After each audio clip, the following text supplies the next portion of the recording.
Последните неколку дена гевгеличани беа сведоци на непријатна миризба и чад кои што доаѓаат од запалената депонија која е лоцирана во југоисточниот дел од градот во близина на реката Вардар. За среќа, надлежните служби навремено реагираа во гаснењето, но опасност од повторно запалување постои, поради тоа што и се уште не се знаат конкретните причини за палење на депонијата.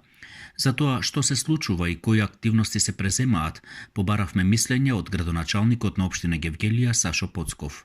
Не може да збориме за нешто што е само од себе или неконтролирано, бидејќи пожари се дешаваат и во депонијата, во градот Гевгелија се угаснуваат после 1-2 дена. Пак се активираат пожари, се дешаваат и во дивата депонија. Негорци пожари се дешаваат на територија на општина Гевгелија, кај шумите, во Ума, излетничкото место, така да сето тоа е во еден краток временски период за кој не е исклучено дека сето тоа може би е и со намер. Меѓутоа тоа е работа на МВР и мислам дека во моментот има статус на непознат сторител, али се фати сериозно за таа работа и доколку биде најден причинител на овие појави, ќе биде најстрого санкциониран. И на куминатата година во месец октомври свечено беше пуштена во употреба новата депонија која се наоѓа во близина на селото Ново Конско, но поради неизградената патна инфраструктура се уште не функционира.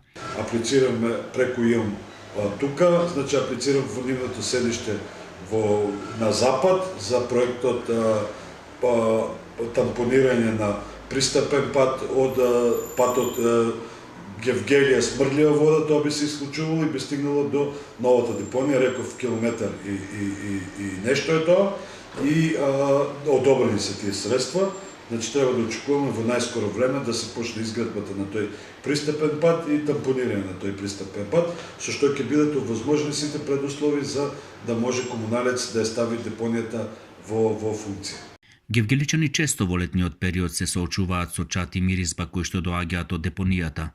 Со новата депонија која се очекува да профункционира после претседателските избори, непријатните утраи и забелешките од граѓаните што постојано се упатуваат до надлежните служби, најверојатно веќе ќе ги нема.